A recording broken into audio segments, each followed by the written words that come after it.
सिंह राशि वालों के लिए 21 तारीख से लेकर 31 मार्च तक का समय कैसा रहेगा, यह है रोजाना का राशिफल। और हम आपको बताने जा रहे हैं, देखिए विचित्र समय चल रहा है बहुत, और आपके लिए यह समय जो है विशेष तौर पे 10 दिन का समय जो है बहुत ही विशेष रहने वाला है, क्योंकि नव संवत आरंभ हो रहा है। और नव संवत से पहले ग्रहों के दृष्टिकोण से आपके लिए बड़ा इंपॉर्टेंट योग बनने वाला है, उसका आपको लाभ लेने का प्रयास करना चाहिए। देखिए सिंह राशि वालों, आपके ग्रह जिस प्रकार के चल रहे हैं, ऐसे में आपको थोड़ा प्रैक्टिकल होकर काम करने की जरूरत है। अननेसेसरी की जिद से बचने की जरूरत, सबसे पहले तो ये समझ लें इस वक्त ग्रहों का योगा योग दिखाता है, तो उसे बचते हुए काम करें। 21 तारीख को जो आपके ग्रह योग हैं विशेष तौर पर आपको समझा रहे हैं कि आपको थोड़ा सा सावधानी के साथ काम करने की जरूरत है, क्योंकि दोपहर को चंद्रमा परिवर्तन की तरफ जा रहे हैं और वो आपके लिए थोड़ा सा स्वास्थ्य के दृष्टिकोण से कुछ कष्ट उत्पन्न कर सकते हैं। स्वास्थ्य का ध्यान रखें, क्योंकि मौसम परिवर्तन हो रहा है, ऐसे में स्वास्थ्य का विशेष तौर पर ध्यान रखना परम आवश्यक है। मन में थोड़ी नेगेटिविटी उदय हो सकती है, वैसी अमावस्या की तिथि है। अमावस्या की तिथि चल रही है, तो अमावस्या में चंद्रमा वैसे ही क्षीण हो जाते हैं, तो उस दिन विशेष तौर पे मन के नेगेटिव, और आपके अष्टम भाव में चंद्रमा चले गए हैं, लेकिन गज केसरी योग अवश्य बना रहे हैं। तो लेकिन गज केसरी योग यदि अष्टम भाव में बनेगा तो फिर वो ठीक नहीं होता, उतना सुंदर काम नहीं करता है। तो ऐसे में थोड़ा सा भगवान का भजन करने का प्रयास करें, अपने पितरों का आशीर्वाद, क्योंकि अमावस्या है उस दिन, तो अपने पितरों का आशीर्वाद लेते हुए काम करें। पितरों के निमित्त भोजन कराएं, ब्राह्मण पूजन करें, ब्राह्मणों को भोजन कराएं, गायत्री का जप कर लें, गौ पूजन कर लें, और हनुमान जी को प्रसन्न करें, हनुमान चालीसा का पाठ कर लें। ये सब कल्याणकारी उपाय हैं, इनको कर कर आप अपने कष्टों को दूर कर सकते हैं। 2 दिन तक चंद्रमा यहाँ रहेंगे, लेकिन 22 तारीख को विशेष तौर पर बड़ा सुंदर योग बन रहा है, नववर्ष आरंभ हो रहा है, और उस दिन आप कोशिश करें माँ भगवती का पूजन करें। सुबह सुबह कलश स्थापना कर लें, 12 बजे से पहले सुंदर मुहूर्त है। माँ भगवती का पदार्पण जो उस बार नवरात्रों में हो रहा है, नौका पर विहार करती हुई माँ भगवती कल्याण करने के निमित्त आ रही हैं। आपके नेगेटिविटी को दूर करते हुए आप काम करने का प्रयास कीजिए। और यदि आपने सुबह सुबह माँ भगवती का स्तवन कर लिया, तो ये चंद्रमा जितनी ग्रहों की स्थिति है वो ठीक कर लेंगे, कोई दिक्कत नहीं। उस दिन सुबह सुबह कलश स्थापना करें। बुधवार का दिवस है, बहुत सुंदर है।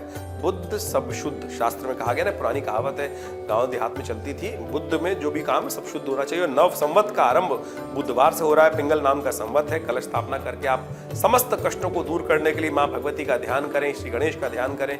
गणेश जी का दिन है बुधवार, तो फिर काहे का कष्ट रहेगा, तो इस बात को करने का प्रयास करें, बड़ा शुभ रहेगा। ऐसे में बड़ा शुभ योग भी बन रहा है, आप उसका लाभ ले सकते हैं, तो आप करने का प्रयास कीजिए। रेजोल्यूशंस करिए अच्छे से, सत्य का पदार्पण करें, अपने स्वास्थ्य को ध्यान रखने के लिए माँ भगवान महामृत्युंजय मंत्र का जप कर लें, चावल का दान कर दें, सब शुभ होगा। 23 तारीख को चंद्रमा प्रवेश करेंगे मेष राशि में, और समय रहेगा करीब करीब 2:11 पर, और ये धर्म भाव में आपके पहुंच जाएंगे। बहुत सुंदर तरीके से धर्म में आप काम करेंगे, धर्मरत होकर काम करेंगे, अच्छे अच्छे विचार मन में आएंगे। उन सब विचारों का लाभ लेते हुए यदि काम करेंगे तो बहुत अच्छे से लाभ हो सकता है। किसी का हित आपके करने का मन भी आप में, आपके मनोभाव में नहीं आएगा, और बहुत अच्छे से आपके लिए सुंदर स्थिति बनती दिखाई दे रही। शुक्र के साथ चंद्रमा वहां अवस्थित हो जाएंगे। लेकिन एक बात का ध्यान रखिएगा, यदि धर्म करेंगे तो आपका परिवार में शुभ होगा, यदि धर्म से विमुख होंगे तो परिवार में थोड़ा कष्ट आ सकता है, इस बात का ध्यान रखिएगा। ये योग विशेष तौर पर बन रहा है, तो इस बात का ध्यान रखते हुए नवरात्र का अवसर चल रहा है, तो ऐसे में कोशिश करें अपने समय को सदुपयोग करने का प्रयास करें। देखिए एक बात का और ध्यान रखें, 23 तारीख की शाम को एक बड़ा सुंदर योग बनेगा, चंद्र दर्शन कीजिएगा। चंद्रमा दर्शन द्वितीया है, उस दिन चंद्रमा का उदय होगा करीब करीब शाम को 6:26 के आसपास। उस दिन विशेष तौर पर भगवान चंद्रमा का ध्यान, उनकी कांति का ध्यान करते हुए बड़े पतले से चंद्रमा निकलेंगे, और उसमें उनका ध्यान करते हुए यदि आप उनको अर्घ दें और गौ पूजन कर लें, माता पिता का आशीर्वाद ले लें, गुरुजन का आशीर्वाद ले लें, तो उनके आने वाले समस्त कष्टों को दूर करने का योग बन सकता है। और उसके बाद चंद्रमा की स्थिति जो है 23 तारीख को विशेष तौर पर चंद्रमा जो है वो मेष राशि में दोपहर को प्रवेश करने वाले, वो हमने आपको बताया। 2 दिन तक बड़े सुंदर योग बनाएंगे, वहां आपके साथ लाभ की स्थिति बनाएंगे, संपर्कों को नया साधने का योग दिखाई देता है, और घर में बड़ा सुंदर वातावरण हो सकता है आपके लिए, तो आप इसको सदुपयोग करने का प्रयास करें। 25 तारीख को चंद्रमा जो है वो बदलकर फिर मेष राशि में आ जाएंगे, और वो भी आपके लिए बड़े सुंदर योग बनाने वाले हैं, लाभ की स्थिति उत्पन्न करने वाले हैं। तो आगे बढ़ने का आपको प्रयास करना चाहिए, इस सब सदुपयोग करते हुए काम करने का प्रयास करें। इस चतुर्थी को उस दिन योग है, और चतुर्थी में कुष्मांडा भगवती की आराधना की जाती है, माँ भगवती को पेठे का भोग लगाया जाता है। तो आपकी राशि के अनुसार से रक्त वर्ण का सिंदूरी पेठा जो है वो भगवती को अर्पित करने का प्रयास, केसर युक्त सिंदूरी पेठा जो है वो उसका भोग भगवती के समक्ष लगाए, और देखिए आपके कष्टों को दूर करने के योग बनेंगे। और आपके लिए बड़ा अच्छा है कि आपका लाभ आपके साथ बड़े अच्छे से आप काम करने के योग बनाते दिखाई दे रहे हैं। 26-27 तक का ग्रहों का योग इसी प्रकार का चलने वाला है आपके लिए, और नए कुछ लाभ की स्थिति बन सकती है, आपके आगे बढ़ने के योग बन सकते हैं। केवल आपको मन में नेगेटिविटी नहीं लानी है और नेगेटिविटी दूर रखते हुए केवल विचारों को ठीक रखते हुए काम करें। उदासीनता से हटकर काम करने का आपको प्रयास करना चाहिए। कुछ बेकार के लोग आपके पीछे पड़ सकते हैं, वो आपको अननेसेसरी के उनसे बचते हुए काम करने का आपको काम करना है। बस उनके बेकार के कामों, कई लोग ऐसे होते हैं कि अरे ये खाली बैठा है, इसको करा लो काम पर, तो ऐसे कामों में अपना टाइम बर्बाद मत कीजिएगा। इस बात का ध्यान रखते हुए आपको काम करना है। 28 तारीख को चंद्रमा मिथुन राशि में प्रवेश करेंगे। ये भी आपको मंगल के साथ जाकर बड़ा सुंदर योग बनाने वाले हैं, लाभ की स्थिति उत्पन्न करने वाले हैं। केवल स्वास्थ्य का थोड़ा ध्यान रखते हुए काम करने की जरूरत है। आपके लिए ग्रहों की स्थिति अच्छी रहेगी। 28 तारीख को महाकाल रात, विशेष तौर पर कालरात्रि जी का पूजन किया जाता है। सप्तमी है उस दिन।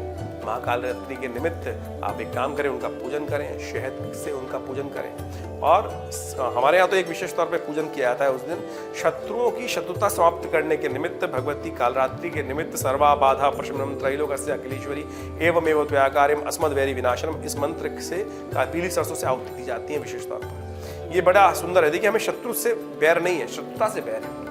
तो हम प्रयास करें कि माँ भगवती से प्रार्थना करें कि शत्रु जिसके हमारे लोग हैं, जो उनके मन में हमारे प्रति शत्रुता है, वो शत्रुता का भाव समाप्त हो और मित्रता का भाव उदय हो। हमने विशाल यज्ञ का आयोजन किया है अपने आश्रम पर इस नवरात्र पर, सहस्त्र चंडी महायज्ञ। माँ भगवती दुर्गा का श्री विग्रह जो आश्रम पे विराजमान है, जो मुल्तान से 1947 में आया था, उनके सानिध्य में ये हर बार सुंदर यज्ञ का आयोजन किया जाता है। लोग आते हैं, दर्शन करके अपनी मनोकामना पूर्ण करते हैं। आप भी उस यज्ञ में भाग ले सकते हैं इस नवरात्र में। यदि आप आना चाहें तो आप उसके लिए स्थान आरक्षित करने के लिए जो फोन नंबर्स हैं उन पर अपना कॉन्टैक्ट कर सकते हैं। जो बहुत दूर है उनके लिए व्यवस्था बनाई है कि पंडितगण उनके लिए निमित्त बैठ सकते हैं और उनके नाम और गोत्र से यज्ञ कर सकते हैं। इसका लाभ आपको अवश्य लेने का प्रयास करना चाहिए।